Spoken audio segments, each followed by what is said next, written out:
उपाध्यायों को नमस्कार। जग में जितने साधु गण हैं, जग में जितने साधु गण हैं, मैं सबको वंदूं बार बार। अरिहंतों को नमस्कार, सिर सिद्धों को नमस्कार। ऋषभजित संभव अभिनंदन हो,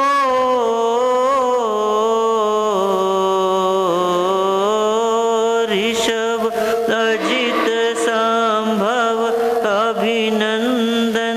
सुमति पद्म सुपार्श्वजिन, सुमति पद्म सुपार्श्वजिन राय। चंद्र पुष्प शीतल श्रेयांसनमि वासु पूज्य पूजित सुर राय। वासु पूज्य पूजित सुर राय। विमल अनंत धर्मजस उज्ज्वल, विमल अनंत धर्मजस उज्ज्वल। शांति कुंतु अरमलि मनाय। मुनि सुव्रत नमि नेमि पार्श्व प्रभु।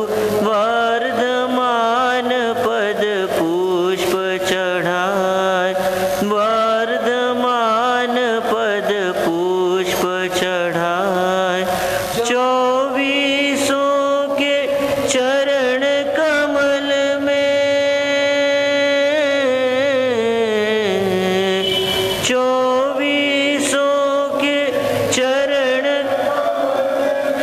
मेरा वंदन बार बार।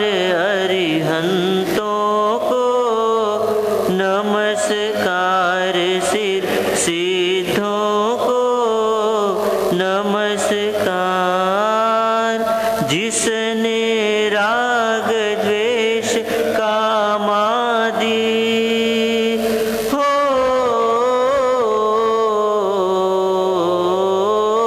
जिसने राग द्वेष कामादिक जीते सब जग जान लिया।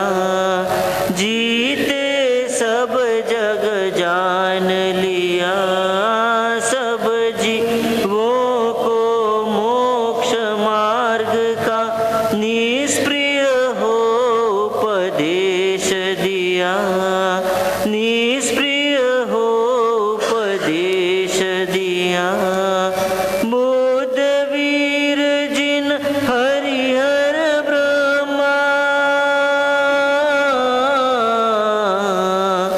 बुद्ध वीर जिन हरिहर ब्रह्मा।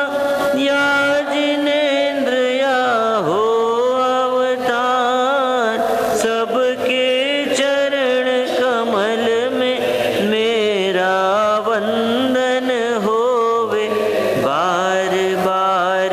अरिहंतों को नमस्कार, सिद्धों को नमस्कार।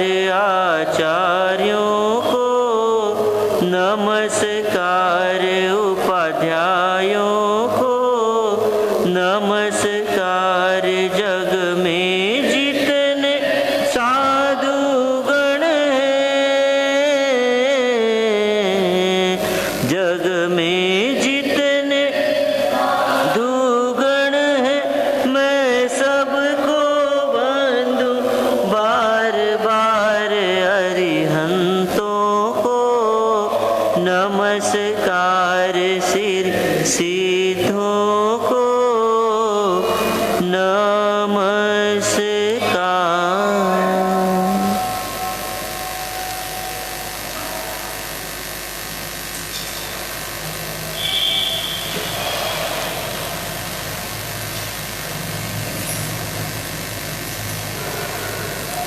वंदन हो अभिनंदन हो वीतराग भगवान को। वंदन हो अभिनंदन हो वीतराग भगवान को। जन जन के तारण हारे जय जय हो जयकार हो। वंदन हो अभिनंदन हो वीतराग भगवान को। भव भव में कई बार मिले हम तुम इस संसार में। भव भव में कई बार मिले हम तुम इस संसार में।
संधि साधे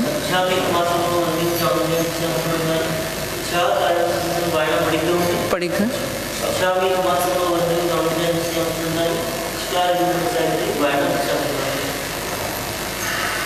नमो अरिहंताणं नमो सिद्धाणं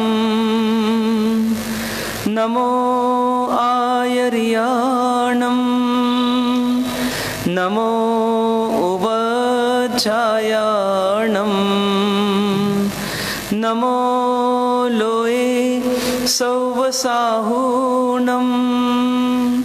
ऐसो पंच नमोकारो सौव पावपणासिनो मंगलाणं च सौवेसिं परमं हवै मंगलम्।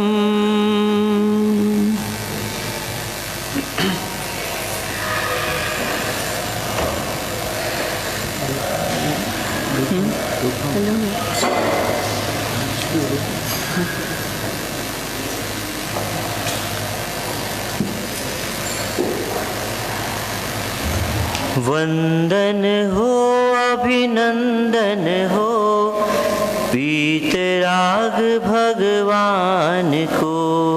वंदन हो अभिनंदन हो वीतराग भगवान को। जन जन के तारण हारे जय जय हो जयकार हो। वंदन हो अभिनंदन हो वीतराग भगवान को। भव भव में कई बार मिले हम तुम इस संसार में। भव भव में कई बार मिले हम तुम इस संसार में। खेले कूदे लड़े मिले साथ जिए और साथ मरे। भवन में फंस करके भमते रहे। वंदन हो अभिनंदन हो वीतराग भगवान को। पानी की कभी बूंद बने मिट्टी का कण कभी बने, पानी की कभी बूंद बने, मिट्टी का कण कभी बने, जीव कभी अग्नि के बने, वायु बनकर उड़ते फिरे, भव दरिया में पड़ कर के बहते रहे। वंदन हो अभिनंदन हो वीतराग भगवान को।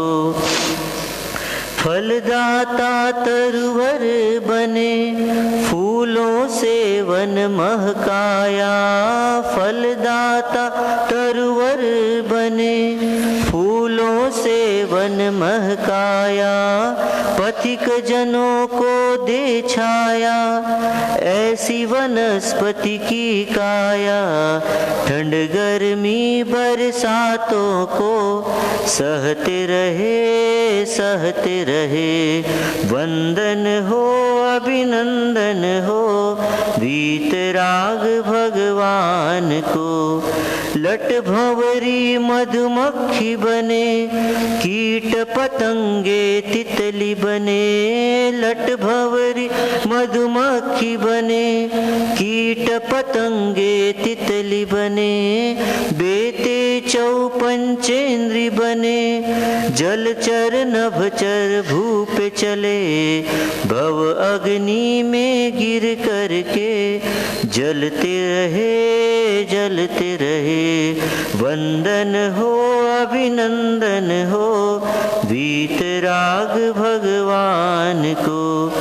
देव नरक और मनुज बने इस संसार के मेले में, देव नरक और मनुज बने इस संसार के मेले में। विषयों में रच पच मैं तो झूल रहा भव झूले में, भव सागर से आप तिरे, हम तो गिरे। वंदन हो अभिनंदन हो वीतराग भगवान को। सुख सागर है भीतर में, ढूंढ फिरा संसार में, सुख सागर है भीतर में, ढूंढ फिरा संसार में। इंद्र महेंद्र सम सुख पाकर भूला निज विवेक में, इंद्र महेंद्र सम सुख पाकर भूला निज विवेक में। साथ छोड़ प्रभु सिद्ध हुए, भव में फंसे हम तो फंसे। वंदन हो अभिनंदन हो वीतराग भगवान को।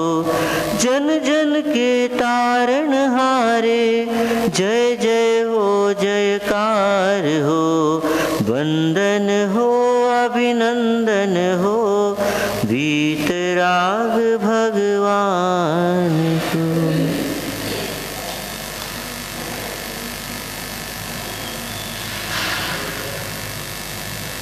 इस युग के प्रथम तीर्थंकर प्रभु ऋषभनाथ भगवान के चरणों में कोटिशः नमन। परंपरा से हुए सभी अरिहंत परमात्माओं के चरणों में कोटिशः नमन। अनंत अनंत सिद्ध आत्माओं को नमन।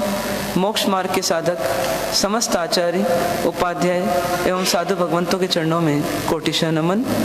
परम पूज्य परम उपकारी सतपथ प्रदर्शक गुरु भगवंत के चरणों में कोटिशः नमन। उपस्थित आदरणीय मुनि भगवंत, धर्म प्रेमी बंधुओं, माताओं एवं बहनों,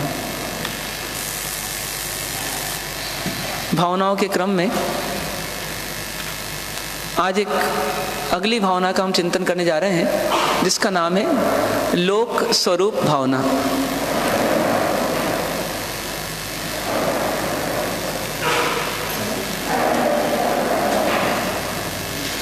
भावना से हमें उस पंक्ति को चरितार्थ करना कि भावे भावना भाविए, भावे दीजिए दान, भावे जिनवर पूजिए, भावे केवल ज्ञान।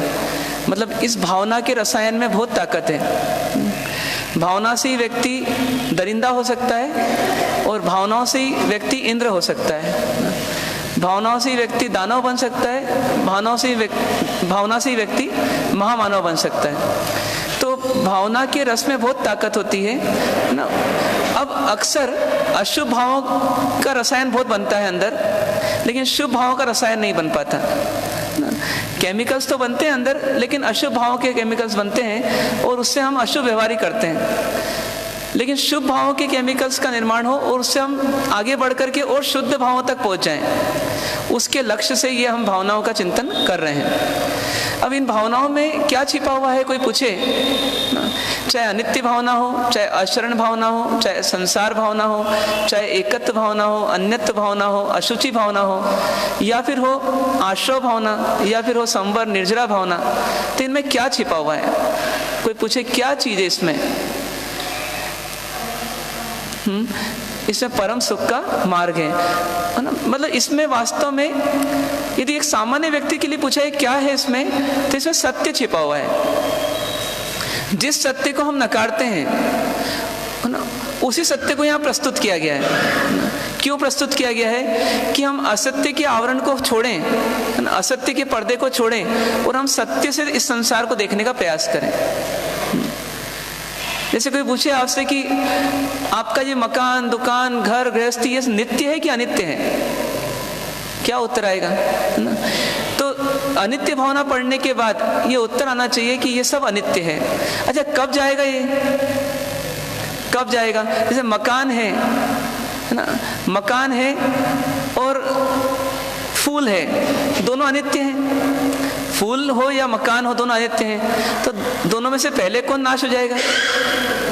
हाँ, दोनों में से पहले कौन नाश होएगा? तो इतनी तैयारी होना चाहिए अनित्य भावना वाले की कि कुछ भी नाश हो सकता है ना।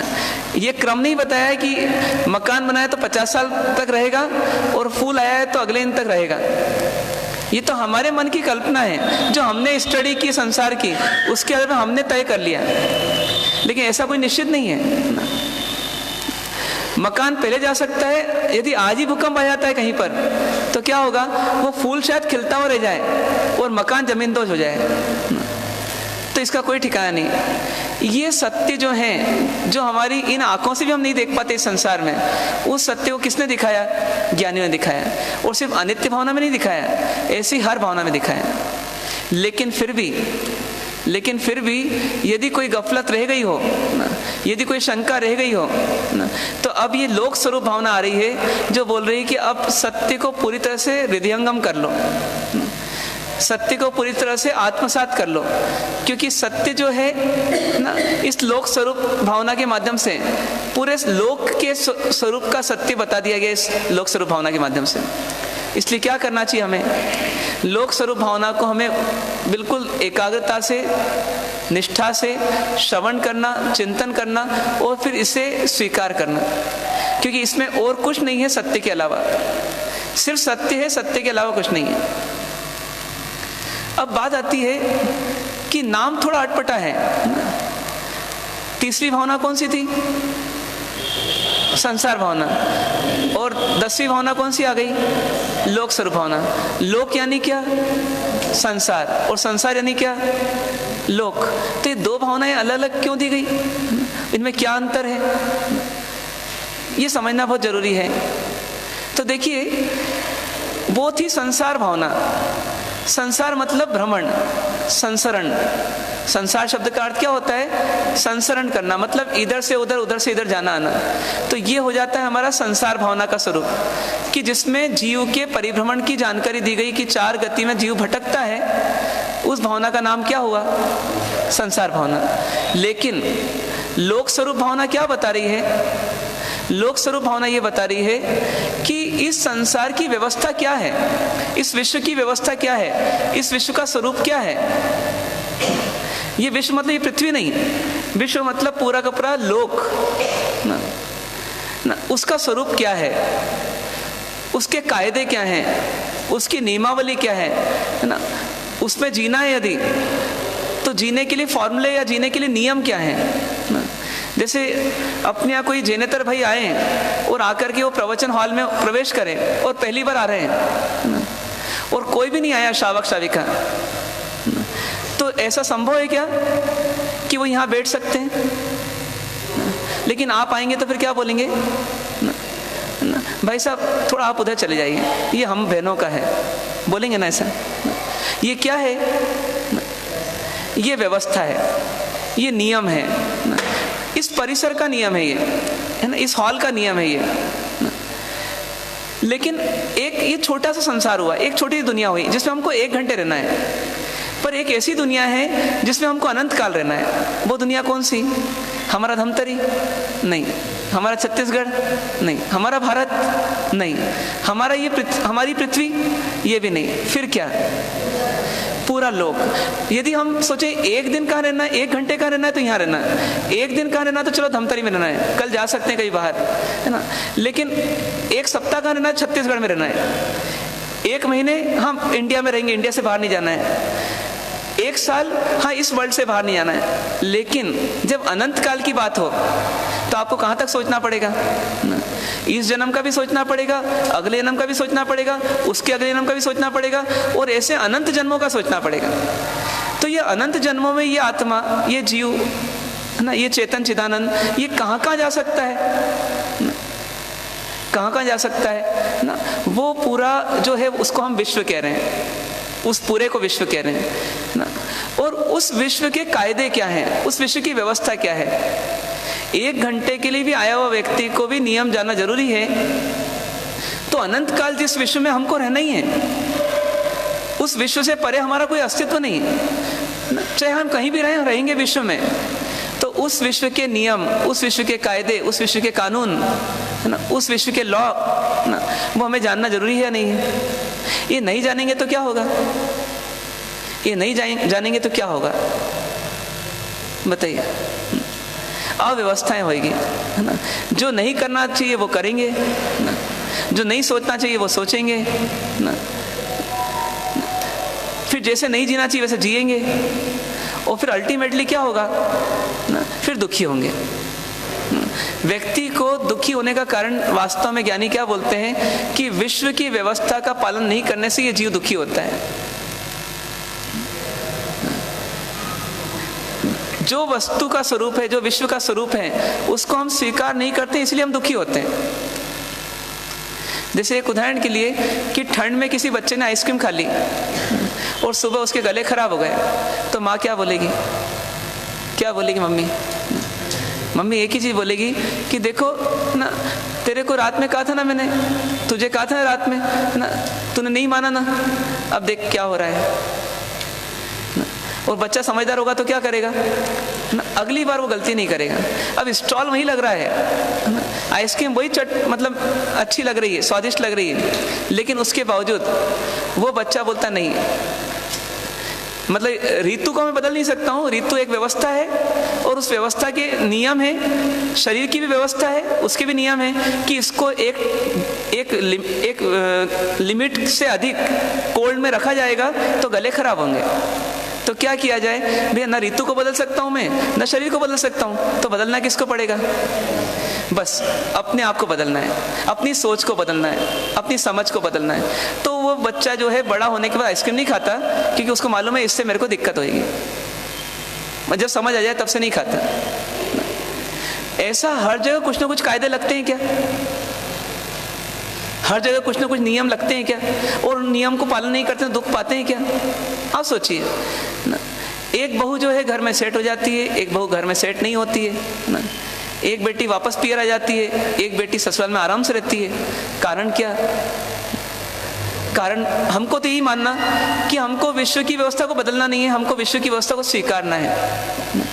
कोई व्यक्ति 9 बजे ही उठता है, उस घर का ट्रेडिशन है 9 बजे उठने का, तो हमारे को हमारी मेंटेलिटी चेंज करना पड़ेगी। पहले हम नौकारसी करते थे, फिर मंदिर जाते थे, अब क्या करेंगे? अब पहले मंदिर चले जाएंगे और फिर हम नौकारसी करा देंगे।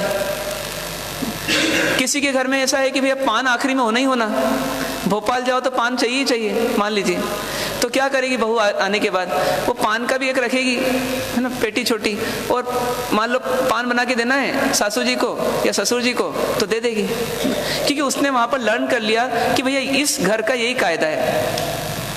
मतलब सिंपल है कि जहां भी जाओ आप ये समझ लो कि एनवायरनमेंट क्या है, वातावरण क्या है और उसके क्या नियम चल रहे हैं, और उसके हिसाब से किसको मोल्ड कर दो? मन को मोल्ड कर दोगे, सोच को मोल्ड कर दोगे, समझ को मोल्ड कर दोगे, ज्ञान को मोल्ड कर दोगे, तो फिर क्या होगा? फिर आपकी शांति रहेगी। और आपने मन को नहीं मोड़ा, आपने कहा नहीं ये गड़बड़ है, इनको सुधारना, फिर उनको सुधारना, फिर उनको सुधारना, तो सबका भार ले लिया सुधारने का, और कोई सुधरता नहीं है, तो दुखी कौन होगा? स्वयं होंगे। तो सिस्टम समझ में आया आपको कि हम लोक स्वरूप भावना क्यों समझने जा रहे हैं? क्योंकि हमको अनंत काल तक कहाँ रहना है, कहाँ कहाँ जाना पड़ सकता है। जहाँ भी जाना पड़े वो कहाँ होगा? वो इस विश्व में होगा, इस लोक में होगा। इसीलिए ज्ञानियों ने हम पर करुणा करके हमको एक लिमिटेड फॉर्मूले में पूरे विश्व की, पूरे लोक की व्यवस्था बता दी, लिमिटेड फॉर्मूलों में। कोई बोले पूरे संसार के कितने नियम होंगे ना? हमारे परमात्मा को इतनी करुणा आई कि उन्होंने लिमिटेड फॉर्मूले बता दिए, और उन फॉर्मूलों को आप इस पृथ्वी लोक पर आजमाओ तो सही है, और आप यदि मंगल ग्रह में आजमाओ तो सही है, और महाविदेह में आजमाओ तो सही है, और यदि आप अनुत्तर विमान में आजमाओ तो भी सही है, और यदि आप 7वीं नरक में आजमाओ तो भी सही है। तो जानना है आपको वो फॉर्मूले ना? उन फॉर्मूलों से क्या होगा? हमारी दुनिया बदल जाएगी यदि हम उस पर जी लें तो वो फॉर्मूलों को जानने के लिए हम क्या करते हैं? लोक मतलब संसार और स्वरूप मतलब व्यवस्था। तो संसार की व्यवस्था को समझने का प्रयास करेंगे, ठीक है? अब देखिए, कुछ समय के लिए हम धमतरी छोड़ दें, हम कल्पना की आंखों से, मतलब इमेजिनेशन के आईज से कहाँ पहुँच जाएं? हम पूरे लोक की सैर करें, पूरे वर्ल्ड की सैर करें, यूनिवर्स की सैर करें। तो देखिए, ये यूनिवर्स 2 पार्ट में बना हुआ है। ये यूनिवर्स 2 पार्ट में बना हुआ है, ये विश्व 2 पार्ट में बना हुआ है ना। एक को हम कहते हैं लोक, और एक को कहते हैं अलोक। मतलब विश्व के 2 पार्ट हैं, एक लोक है और एक अलोक है। जहां पर जीव, पुद्गल आदि पदार्थ रहते हैं, उस स्थान को क्या बोला? लोक। उसको क्या बोला? लोक। जहां पर जीव, पुद्गल आदि पदार्थ पाए जाते हैं वह लोक। और इस लोक के बाहर सिवाय आकाश के कुछ नहीं है। मतलब खाली आकाश है, जहां पर कोई पदार्थ नहीं है, कोई जीव नहीं है, कोई अजीव भी नहीं है, आकाश को छोड़ करके सिर्फ आकाश ही आकाश है, आकाश ही आकाश। कहां तक? तो अनंत, उसकी कोई सीमा नहीं। उसको बोलते हैं अलोक, उसको बोलते हैं अलोक। पहली चीज, इसका मतलब लोक छोटा हुआ कि अलोक छोटा हुआ? लोक छोटा है। ऐसे ये लोक हमारी इस धमतरी की तुलना में देखें तो अनंत गुना बड़ा है, असंख्यात गुना बड़ा है, असंख्यात गुना बड़ा है। लेकिन अलोक की तुलना में देखें तो एक पॉइंट है बस। मतलब लोक बहुत बड़ा है, पर लोक की तुलना में अलोक अनंत गुना बड़ा है, ठीक है? इसी लोक छोटा है। और जितने भी जीव हैं वो कहाँ पाए जाएंगे? इसी लोक में। जितने भी पुद्गल हैं, पुद्गलों की चर्चा हमने की ना, जो दिखता है, जो सूंघा जाता है, जो चखा जाता है, ये सब भवन, माइक, पाटा, ये सब क्या है? ये पुद्गल हैं। तो ये जीव हो कि पुद्गल हो, ये कहाँ पाए जाते हैं? लोक में पाए जाते हैं। मतलब चाहे देवलोक हो तो भी इस लोक में है, और चाहे मनुष्य लोक हो तो भी इस लोक में है, और चाहे नरक लोक हो तो भी इसी लोक में। और यहाँ तक कि सबसे बड़ी बात क्या है कि सिद्ध परमात्मा भी हो तो कहाँ पर है? वो इसी लोक में। मतलब लोक के बाहर तो कुछ है ही नहीं। अब इस लोक को जानते हो आप कैसा है? ये सेकंड पॉइंट ऑफ ना। तो इस लोक, मतलब ये फॉर्मूले आपको जज जाना चाहिए। तो सेकंड पॉइंट कि ये लोक कैसा है, इसकी आकृति कैसी है? देखा कभी आपने लोक? एक पुरुष है ना, वो कमर पर हाथ रख करके एकदम खड़ा हो जाए स्ट्रेट, और पाँव को फैला ले, पैरों को फैला ले, तो उसकी आउटर लाइन कैसी बनेगी? तो नीचे से प्लेन, फिर ऊपर सकड़ा होता गया, फिर हाथ के वहाँ से वापस चौड़ा हुआ, फिर कोहनी के वहाँ से वापस सकड़ा हुआ, गर्दन के वहाँ जाकर के और शीश पर जाकर के वो सीधा हो गया। होता है ना, बनेगा नहीं ऐसी आकृति। तो ये आकृति जो है इसको हम क्या बोलते हैं, ये लोक की आकृति है। जैसे अपना ये जो सिंबल होता है, ये सिंबल क्या है, ये लोक की आकृति वास्तव में, मतलब परमात्मा ने बताया कि संसार का ऐसा मैप है, ऐसी आकृति है।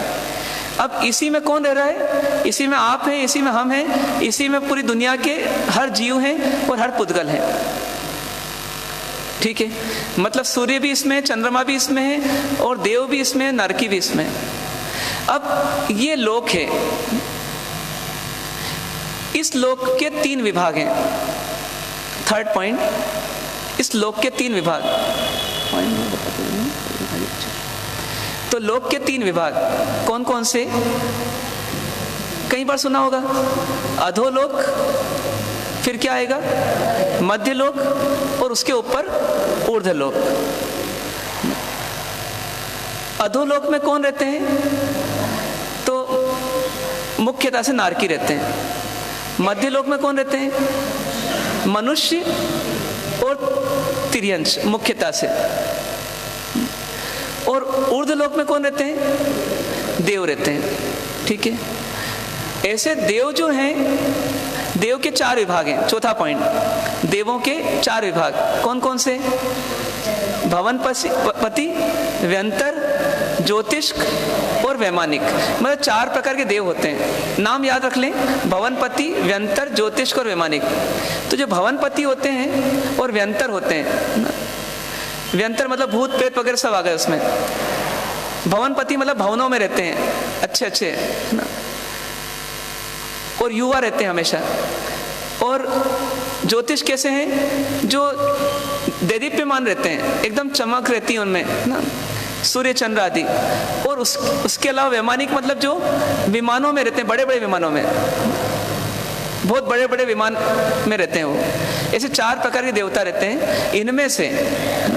इनमें से भवनपति और व्यंतर तो रहते हैं अधोलोक में। ज्योतिष जो है वो मध्य लोक के टॉप में रहते हैं, और उसके बाद जितने वैमानिक हैं वो कहाँ रहते हैं, वो सब ऊर्ध्वलोक में।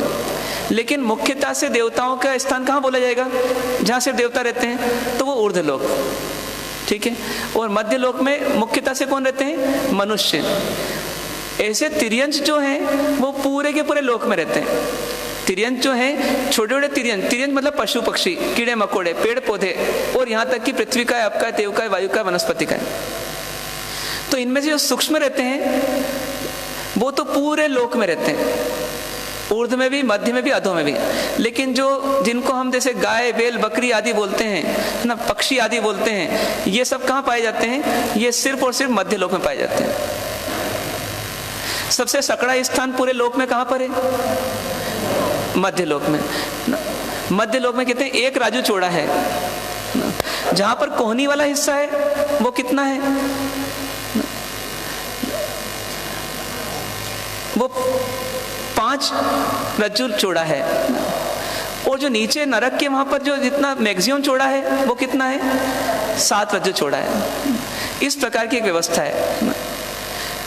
ठीक है, तो जो देवलोक वाला हिस्सा है उसमें वो 5 रज्जु चौड़े तक हो जाता है। और जो अधोलोक है उसमें कितना हो सकता है, मैक्सिमम 7 रज्जु चौड़ा हो सकता है। लेकिन मध्य लोक की चौड़ाई कितनी है, 1 रज्जु। ये तो एक गणितीय बात हुई ना, पर हमको समझना ये है कि 1 रज्जु कितना होता है, 1 रज्जु कितना होता है। मतलब कोई छोटी मोटी यूनिट नहीं है, डिस्टेंस की है। मतलब ये दूरी नापने की यूनिट है ना, लंबाई नापने की यूनिट है।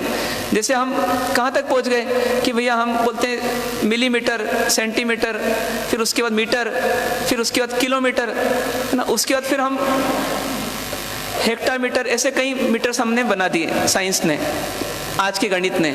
लेकिन ये रज्जु को नापना उनके लिए आसान तो नहीं है, असंभव जरूर है। क्यों? क्योंकि 1 रज्जु मतलब असंख्य किलोमीटर, असंख्य किलोमीटर।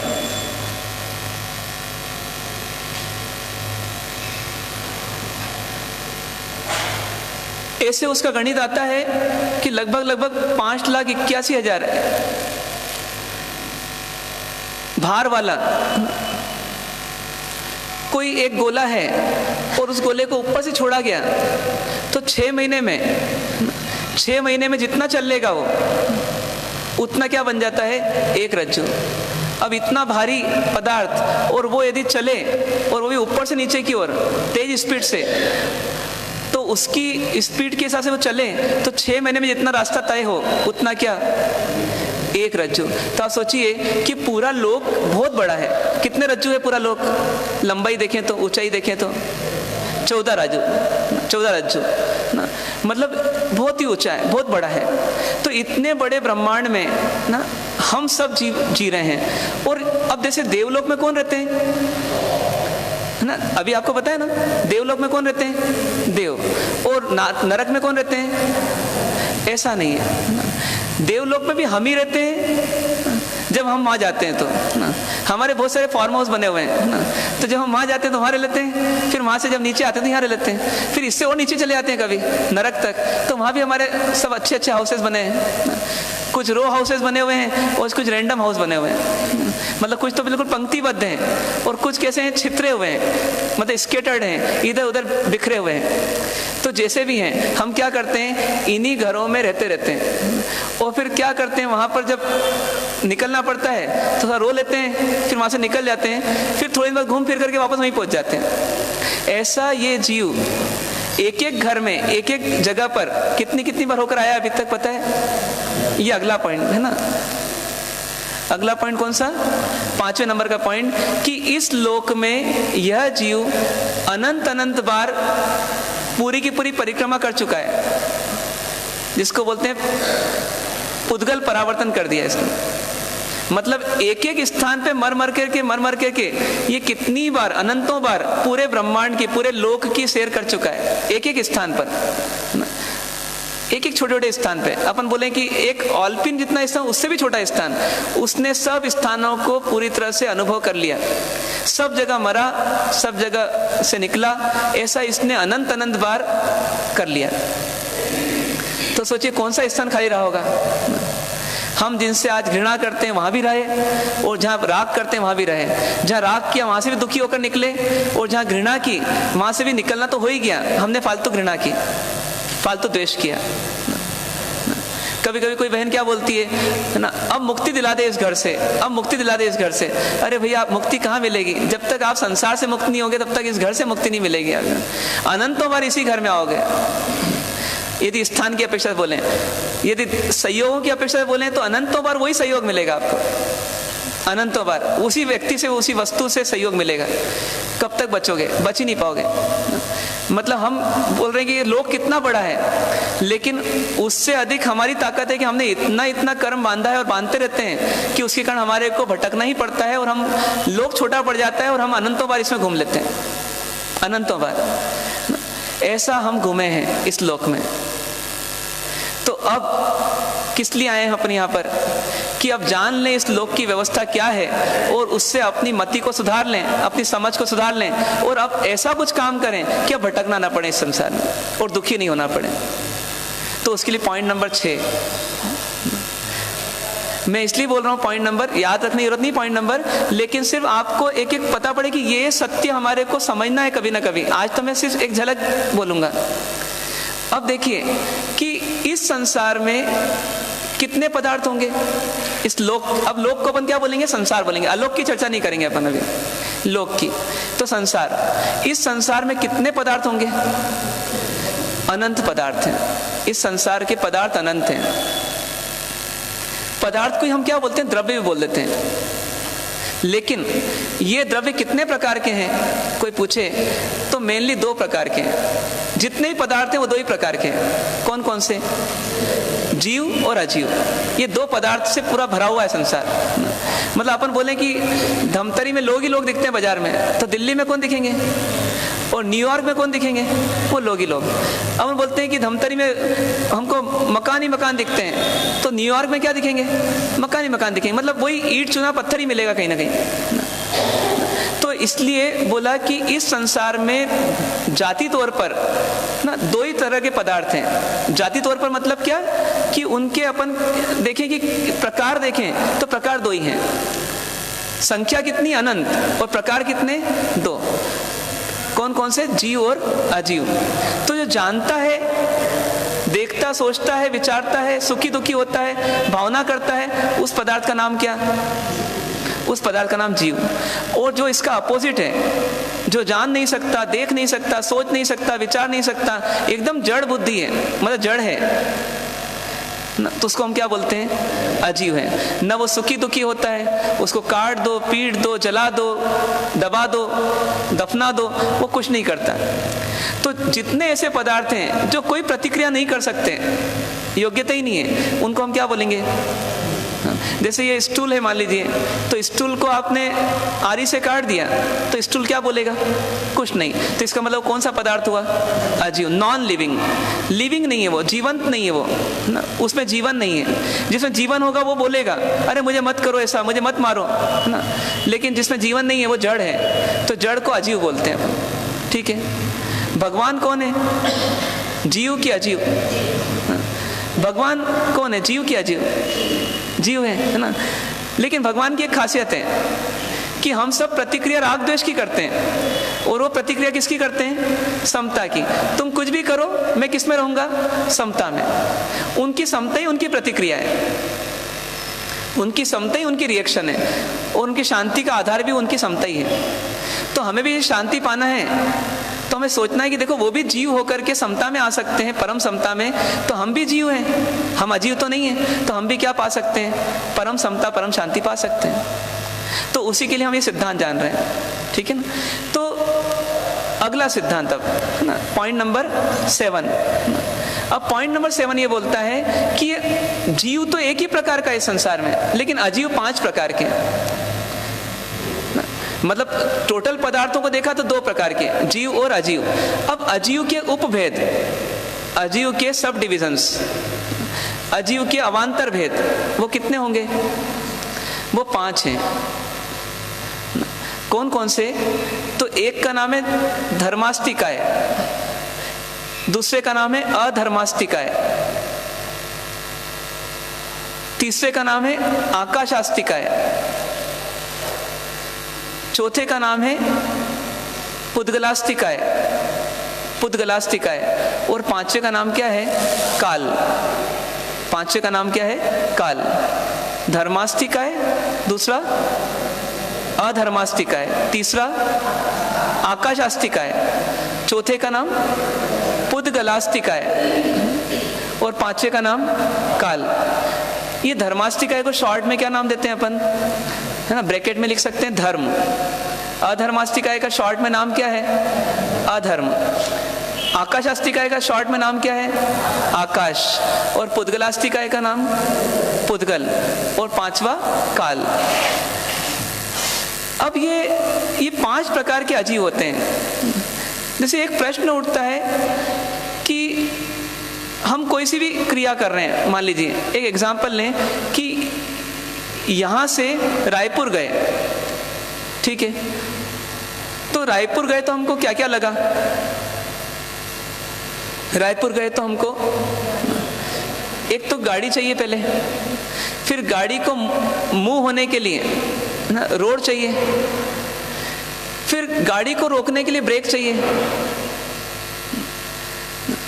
और फिर वहां पर रुकने के लिए हमको जगह चाहिए,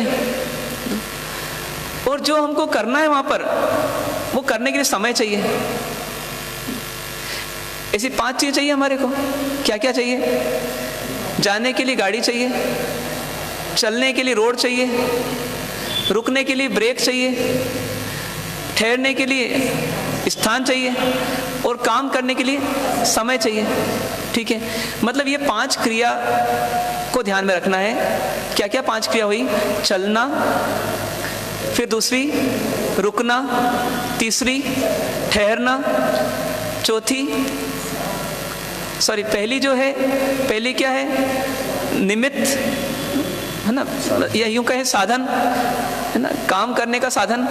दूसरा चलना, तीसरा रुकना, चौथा ठहरना, और पांचवा समय, है ना, पांचवा समय, जिससे हम काम करने की स्थिति में आ सकें, मतलब करना, काम करना, ठीक है ना। ऐसे 5 ये हमारे को लगेगी। तो ये 5 जो अजीव हैं, ये 5 प्रकार से हमको सहयोग देते हैं, इसलिए इनका नाम अलग दिया गया। जैसे पहला कौन सा है, धर्मास्तिका है। तो धर्मास्तिका है मतलब क्या करेगा, वो चलने में सहायक रहता है। एक अजीव ऐसा है जो हमको मूव करने में, एक स्थान दूसरे स्थान में जाने में सहायक है, उसको क्या बोलते हैं, धर्मास्तिका है। दूसरा एक अजीव पदार्थ ऐसा है जो कहीं पर रुकने में सहायता देता है हमारे को। यदि वो नहीं हो तो हम रुकेंगे नहीं कहीं। धर्मास्तिकाएं नहीं हो तो हम चल नहीं सकते, मूव नहीं कर सकते, और अधर्मास्तिकाएं नहीं हो तो हम रुक नहीं सकते। और तीसरा जो है आकाशास्तिका है, वो क्या करता है, वो ठहरने में सहयोग देता है, जगह देता है वो। और चौथा जो है वो साधन देता है हमारे को, पुद्गलास्तिका है। और पांचवा जो है ना, वो करने के लिए हमको सहायता देता है, क्योंकि वो समय देता है हमारे को, मतलब काल। याद रहेगा ये पांचों ना? मतलब धर्मास्तिका नाम का एक पदार्थ है जो कि एक स्थान दूसरे स्थान पर जाने आने में सहयोग देता है। यदि वो नहीं हो तो काम नहीं हो। जैसे उदाहरण के लिए कि आपने बोला और मैंने सुना, ये कब हो पाएगा, जब कोई माध्यम मिलेगा। साइंस क्या बोलता है आज कि कोई माध्यम चाहिए। ये हमारे परमात्मा ने बताया कि एक माध्यम है ना, एक चीज को दूसरी जगह पर पहुंचने के लिए, एक स्थान दूसरे स्थान पहुंचने के लिए एक माध्यम है जिसका नाम धर्मास्तिका है। एक माध्यम है चलती हुई चीज को रोकने का, उसका नाम है अधर्मास्तिका है। एक माध्यम है चीज को ठहरने का, स्थान देने का, उसका नाम है आकाशास्तिका है। एक माध्यम है जो हमारे को साधन देता है, जैसे मकान बना, दुकान बनी, गाड़ी बनी, ये सब क्या है, ये साधन है जीवन जीने के, ये इसका नाम है पुद्गलास्तिका है। और पांचवा पदार्थ वो है जो कोई परिवर्तन करने में ना, कोई काम करने में, एक स्टेज से दूसरी स्टेज में पहुंचने में, जैसे दूध ठंडा था उसको गर्म करने में, पानी गर्म था उसको ठारने में, वो हमको सहयोग देता है, और उसका नाम है काल। अपन क्या बोलते हैं, ये काल से सब चीजें ठीक हो जाएगी, समय के साथ सब चीजें ठीक हो जाएगी, समय के साथ सब चीजें हो जाएगी ना। जैसे किसी ने बोला रसोई कितनी देर में बनेगी, हम बोलते हैं 1 घंटे में बन जाएगी। मतलब 1 घंटे में क्या हो जाएगा, वो रसोई जो अभी कच्ची है वो पक्की हो जाएगी, ठीक है ना। तो ऐसे 5 प्रकार के अजीव हैं। इन 5 प्रकार के अजीवों में सिर्फ एक अजीव ऐसा है जो हमको दिख सकता है। वो कौन है इन 5 में, पुद्गलास्तिका है। शांति भैया क्या नाम है उसका, पुद्गलास्तिका है। उसी का शॉर्ट नेम क्या है राहुल भैया, पुद्गल बोल देते हैं उसको, ठीक है ना। पुद्गलास्तिका का दूसरा नाम क्या है, पुद्गल है। तो ये पुद्गल ऐसा है जो दिख सकता है, क्योंकि इसमें क्या है, इसमें रूप रस गंध स्पर्श ये सब चीजें रहती है। और जीव दिख नहीं सकता, जीव दिख नहीं सकता, और बाकी अजीव भी दिख नहीं सकते।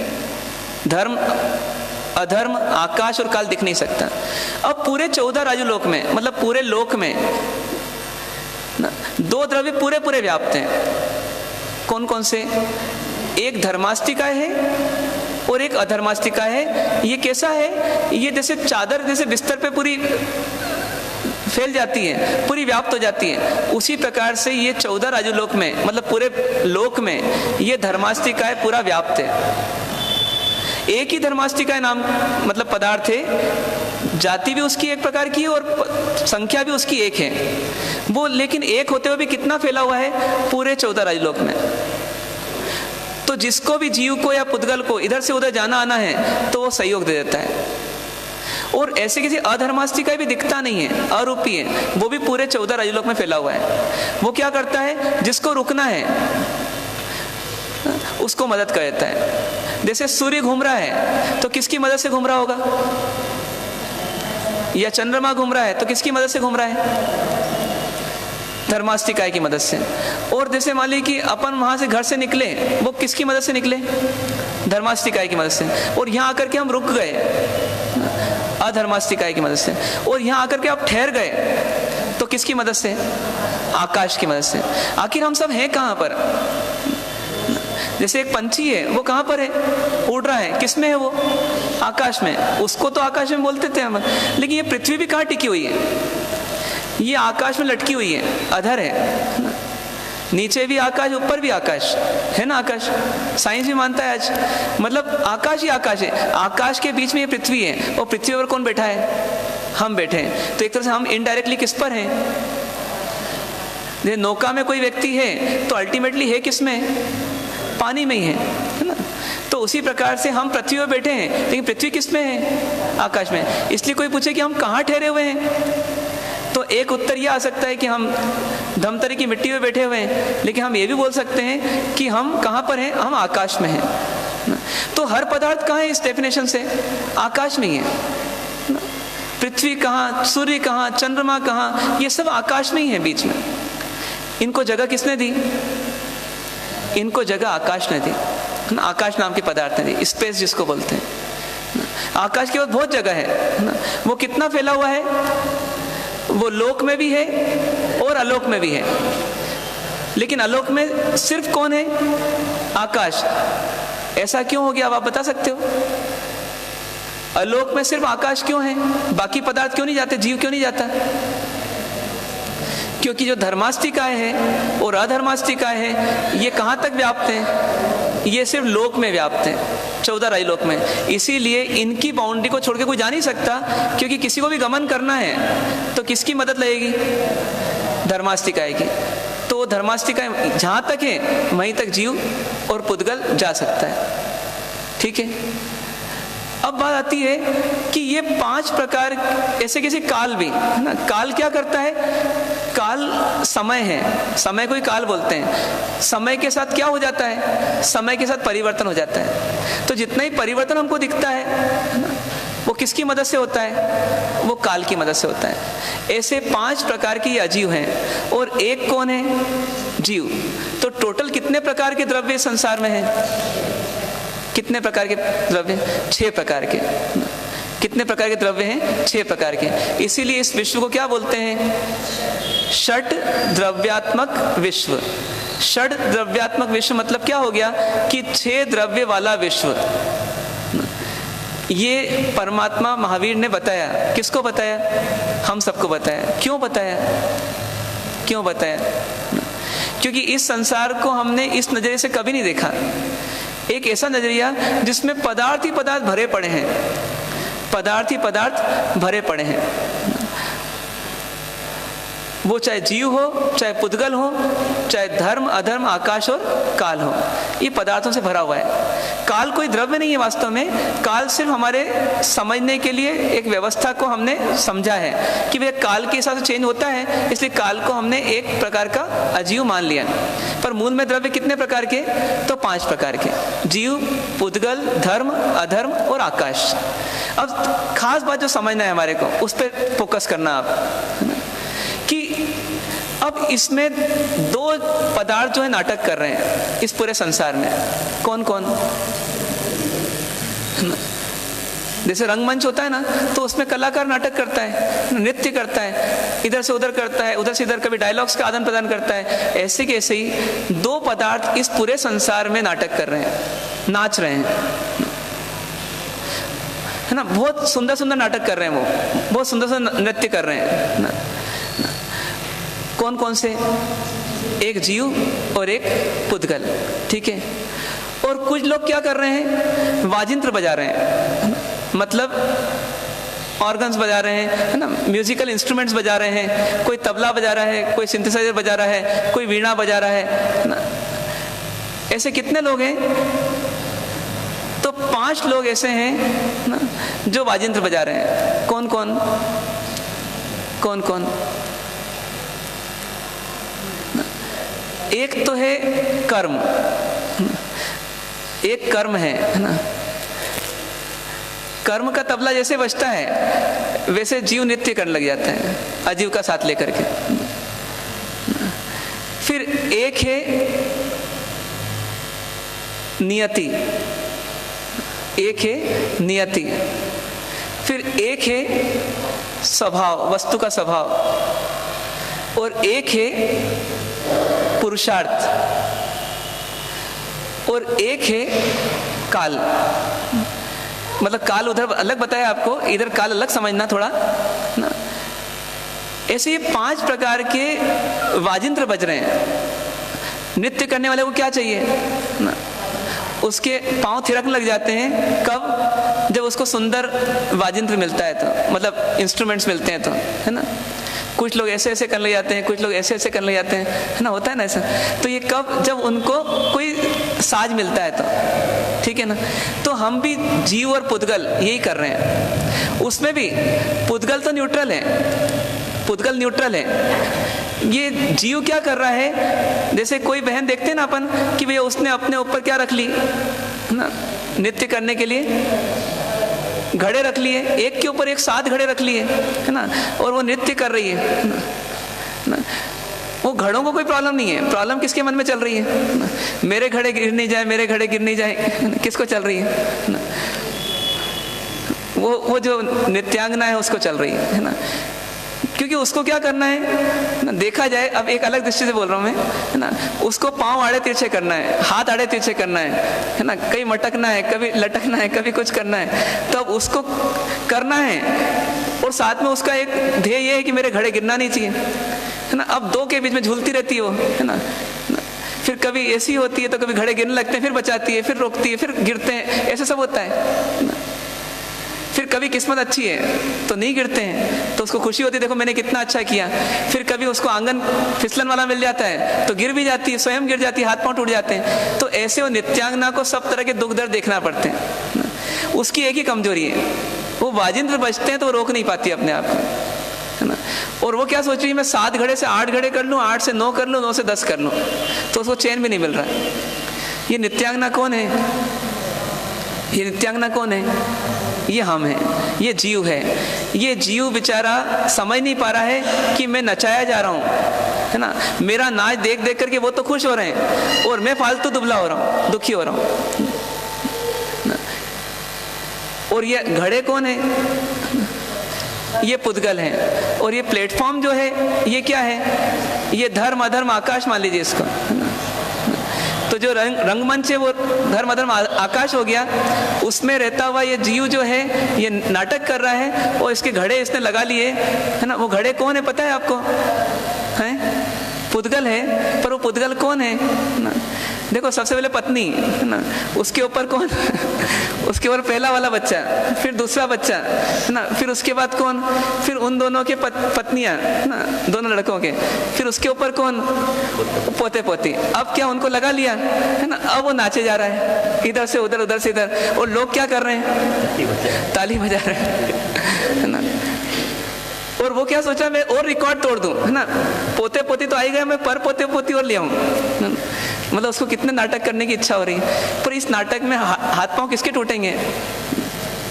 और कभी कभी तो करिश्मे करते हैं, है ना। हाथ में दिया रख लिया, फिर ऐसा कर रहे हैं, वैसा कर रहे हैं, मतलब उसमें और जीवन को और रिस्क में ले जा रहे हैं। और फिर किसी ने ताली नहीं बजाई तो दुखी, किसी ने ताल नहीं दी तो दुखी, कभी ताल नहीं मिलती तो दुखी तबले की, और कभी ताली नहीं मिलती लोगों की तो दुखी, ना। फिर कभी किसी ने बोला कि नहीं वो तेरे से ज्यादा अच्छा करता है ना, तो उससे दुखी, ईर्ष्या से दुखी, ना। फिर लोभ से दुखी, और मिल जाए, घड़े पड़ जाए, है ना, उसका दुख, है ना। फिर मेरी ड्रेस खराब नहीं हो जाए, मतलब मेरी जड़ जगत की जो संपत्ति आती है ये खराब नहीं हो जाए, है ना, मेरा घाघरा नहीं खुल जाए, मेरा ये नहीं हो जाए, मेरा वो नहीं हो जाए, तो इसका दुख चल रहा है। तो ये सब जो है, ये बेचारा जीव जो है ये फालतू दुखी हो रहा है। और ऐसे नाटक करते करते इसको कितना काल बीत गया। और ऊपर जो है ना, उसी स्टेज के ऊपर से ना डायरेक्टर साहब बैठे हुए हैं, वो बोले बस बंद कर, अब बंद कर, बहुत हो गया। तो ये बंद करने को तैयार नहीं हो रहा है। वो बोल रहे हैं हो गया तेरा काम, अब तू निकल जा, इससे बाहर निकल जा, है ना, अब ऊपर आ जा। कौन है डायरेक्टर? अपने परमात्मा हमारे, है ना, सिद्ध परमात्मा क्या बोल रहे हैं कि देखो मैं मस्त हो गया मुक्त होकर के, तू फालतू फंसा हुआ है, तू निकल जा, क्योंकि अभी तेरे को टमाटर पड़ेंगे, तू इतना सब करेगा भी टमाटर भी पड़ेंगे, तू मत कर ऐसा, है ना। तो वो क्या बोलता है, नहीं बस मेरे थोड़े से और हो जाए, थोड़ा सा और हो जाए, थोड़ा सा और हो जाए, ऐसा करते करते पूरा आखिरी में टमाटर खा ही लेता है। तो अपने को क्या करना, ये अपने को सार निकालना है। क्योंकि अपना काल हो गया है ना, और निमित्त बदलने वाले हैं ना, कर्म का उदय बदलने वाले हैं। इसको विस्तार समझेंगे अपन पुरुषार्थ आदि को, पर मूल में ये पॉइंट नंबर 8 जो है, ये 8 ये बता रहा है कि इतना बड़ा लोभ क्यों समझना हमको, क्योंकि इसमें हमारे को हमारा स्टेटस मिल जाए कि हमारी स्थिति क्या हो रही है, कितनी नाजुक स्थिति है। सबको खुश करने का प्रयत्न करते हैं, सब खुश कभी होते नहीं। जड़ जगत को इकट्ठा करने का प्रयास करते हैं, लेकिन जड़ जगत भी हमारा होता नहीं, और उसके बाद हमको दुख अलग भोगना पड़ता है, और फिर भी ये कभी संसार सुखी होता नहीं। और इसमें नृत्य करने से क्या होता है, हम फंसे के फंसे रहते हैं इस संसार में। अब बस अंतर इतना है कि कभी हम मनुष्य बनकर के नृत्य करते हैं तो लोग ज़्यादा ताली बजा देते हैं, और जब गधे बनकर के नृत्य करते हैं तो लोग डंडे मार देते हैं, और कभी घोड़े बनकर के नृत्य करते हैं तो लोग चाबुक चला देते हैं, और कभी हम बैल बनकर के नृत्य करते हैं तो हमारे को लाठी मार देते हैं, है ना, बैलगाड़ी में जोत देते हैं। ऐसे हमारे को सुबह से लेकर शाम तक क्या करना पड़ रहा है, नित्य नित्य नित्य नित्य नित्य नित्य करना पड़ रहा है। देखिए अभी आप घर जाएंगे ना, तो आप चौके में जाके क्या करेंगे, है ना, देखो आपके एक्शन आप देखना, वो किसी नित्यांगना से कम नहीं रहेंगे, है ना। कभी ये डब्बा उठाया, फिर कभी यहाँ रखा, फिर कभी वो डब्बा उठाया, फिर वहाँ रखा, है ना, यही चलेगा आपका। और आप दुकान पे क्या करेंगे, है ना, ये गल्ला खोला, फिर ये गल्ला रखा, ये गल्ला खोला, तो ये चलेगा, ये नृत्य चलेगा अपना। फिर कभी इनकम टैक्स ऑफिस जाना है तो भागो, गाड़ी में बैठ के नृत्य करो, फिर वहाँ पहुँच करके ऑफिसर के सामने नृत्य करो। फिर कभी ग्राहक आ गया दुकान पर, फिर भागो दुकान की ओर। तो हम नित्य कर रहे हैं, मतलब हम नचाए जा रहे हैं, हम नचाए जा रहे हैं, और नाच देखने वाले खुश हैं और हमको दुखी होना पड़ रहा है। और सबसे बड़ी बात क्या है कि हमको समझ में नहीं आ रहा कि हम नचाए जा रहे हैं। हमको क्या लग रहा है, मेरी उंगली पर दुनिया नाच रही है ना, मेरे इतने नौकर हैं वो मेरे इशारे पे चलते हैं, मेरी पत्नी मेरे इशारे पे चलेगी, मेरे बच्चे मेरे इशारे पे चलेंगे। 30 साल तक बच्चे को बड़ा किया और बाद में सस्पेंस खुला कि वो तो पत्नी के इशारे से चल रहा था, आपके इशारे चला ही नहीं वो। अब 30 साल की मेहनत बेकार चली गई ना, कि नहीं गई। तो सोचिए क्यों गई, क्योंकि हमने इस नित्य में स्वयं अपने आप को जोड़ लिया। क्या करना चाहिए, ये संसार जो है माया जाल है ना, इस संसार को क्यों समझना कि समझ लो इतनी जगह भटकना पड़ेगा और इस नित्य का अंत नहीं। आपको शांति पाना है, आप क्या करो, आप इस नित्य से मुक्त हो जाओ। मुक्त होने के लिए क्या करना पड़ेगा, बाहर एक्शन होगा, भीतर रिएक्शन मत करो। उसको अपन समझेंगे कल के वर्तमान योग, आगे के वर्तमान योग को छोड़ते हैं। ओम शांति शांति शांति। पर ध्येय बनाना कि मैं नचाया जा रहा हूँ और लोग तमाशा देख रहे हैं, मुझे ऐसा काम नहीं करना, है ना, मेरा तमाशा हो, मुझे ऐसा नहीं करना, मुझे उस मार्ग पे चलना जिसमें लोगों का तमाशा मैं देखूं केवल ज्ञान की आंखों से। तो ऐसा प्रयास आप हम सब करें। इन्हीं शुभ भावों से विराम। ओम शांति शांति शांति। तेरे भले बुरे काम रंग लाएंगे तमाम, जरा याद रखना। तेरे भले बुरे काम रंग लाएंगे तमाम, जरा याद रखना। होगी मन पर लगाम, देगा काम व आराम, जरा याद रखना। तेरे भले बुरे काम।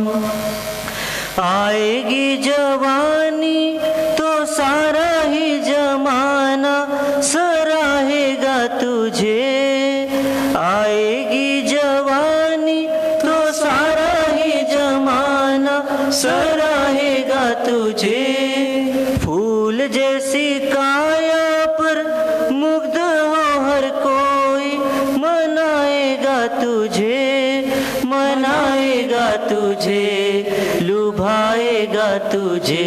ऐसी आएगी बहार, ऐसी आएगी बहार, होगा चारों ओर प्यार, जरा याद रखना।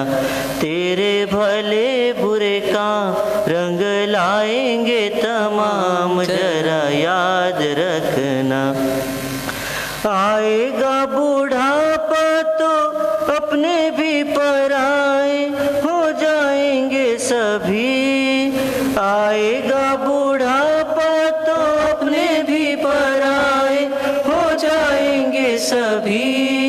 काटेंगे किनारा नहीं कोई भी सहारा, हाँ देगा तुझे कभी, हाँ देगा तुझे कभी, समझेगा तू तभी, स्वार्थ का है सारा खेल, स्वार्थ का है सारा खेल, राहगीरों का सामेल, जरा याद रखना तेरे भले बुरे काम रंग लाएंगे तमाम, जरा याद रखना तेरे भले बुरे काम।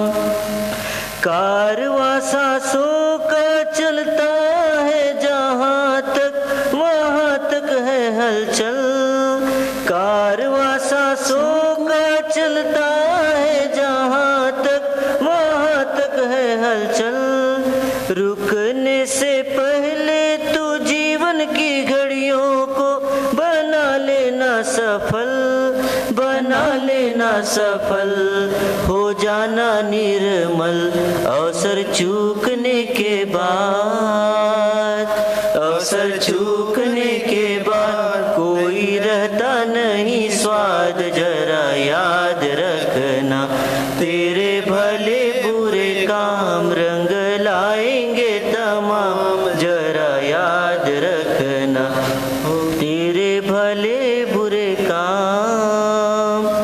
बुद्ध तेरे साहस के आगे जब बढ़ेंगे सबलता से कदम, बुद्ध तेरे साहस के आगे जब बढ़ेंगे सफलता के कदम, मिट जाएगी बाधाएं आएगी सफलता चरणों में हरदम, चरणों में हरदम, जीवन होगा ये सुगम, टूट जाएगी जंजीर, टूट जाएगी जंजीर, नाव लग जाए तीर, जरा याद रखना तेरे भले बुरे काम रंग लाएंगे तमाम, जरा याद रखना तेरे भले बुरे काम। पचखंड तिव्या रूपा सूर्योगे अबतन बचकई तिवम परम असनम खाई सुनतम सुसम पाणहर पोरसिम 60% वर्षम बचकई अनत नवणम सहसगण पच्छन कलम दिशा मन सुतम वो सिरई एकासना व्यासना उगसनो कारसिम पोरसिम 60% वर्षम बचकई चौम परम असनम पाणम खाई सुनतम सहसगण पच्छन कलम दिशा मन सुतम आइमिलम निवि बिगई पचकई अनत नवणम लेवलम किस समकुतम परशुतम एकासना व्यासना पचकई तिवम परम असनम खाई सुनतम सागणम आउंटन पसंग गोरठन वो सिरई।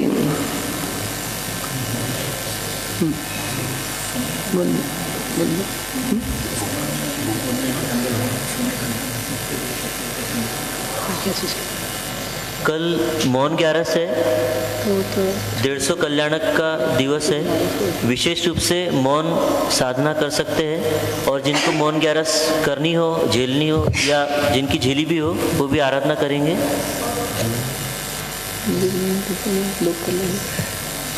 इसमें क्रिया जो रहेगी वो थोड़ा सा बताए।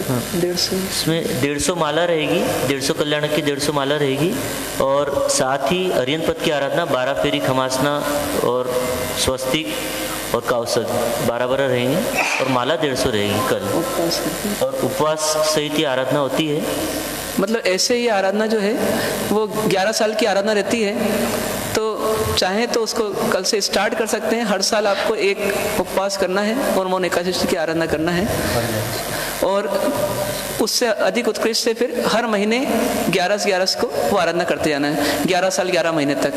2 तरीके से होती है, एक सिर्फ साल में एक बार और एक साल में प्रति माह 11 सुदी 11 के दिन ये आराधना होती है। जिसकी जैसी अनुकूलता है, शक्ति है, इसमें जुड़े और अपने आप को एक तप से जोड़ सकते हैं। हरि का कल त्याग रखें सभी लोग। पंच परमेष्टि भगवान के चरणों में कोटि कोटि नमन। बाहर से पधारे सभी महानुभावों का जैन श्वेतांबर मूर्ति पूजक संघ एवं चातुर्मास व्यवस्था समिति हार्दिक स्वागत करती है, अभिनंदन करती है। बाहर से पधारे अतिथियों के भोजन एवं नाश्ते की व्यवस्था धन केसरी मंगल भवन में रखी गई है, कृपया पधार कर अनुग्रहित करें। सुबह 6:30 से 7:30 बजे श्रावक श्राविकाओं के लिए स्वाध्याय एवं रात के 8:15 से श्रावकों के लिए स्वाध्याय रखा गया है। प्रवचन प्रतिदिन 9 बजे से 10 बजे होंगे। सभी समय का ध्यान रखें। मांगलिक गुरुवंदन।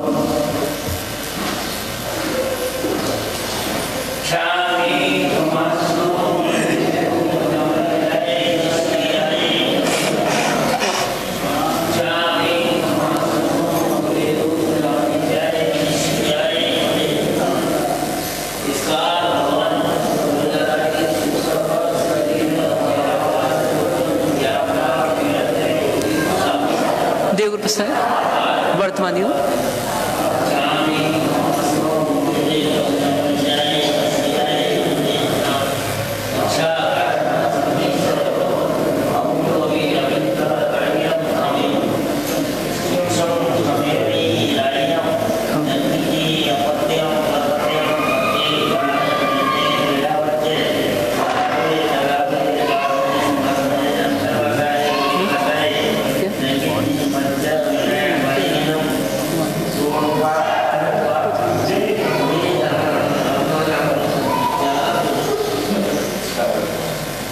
जो प्रवचन की बातें यदि आपको नहीं समझ में आती हो तो आप प्रश्न के रूप में दे सकते हैं उसे स्लिप के साथ। अगले दिन प्रवचन में ले लेंगे उसको।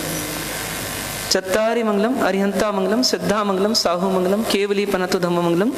चत्तारि लोकोत्तमा अरिहंता लोकोत्तमा सिद्धा लोकोत्तमा साहु लोकोत्तमा केवली पनतु धम्मो लोकोत्तमो। चत्तारि शरणं पवज्जामि अरिहंते शरणं पवज्जामि सिद्धे शरणं पवज्जामि साहु शरणं पवज्जामि केवली पन्नतम धम्मम शरणं पवज्जामि। सर्व मंगल मांगल्यम सर्व कल्याण कारणम प्रधानम सर्व धर्माणाम जयनाम जयति शासनम।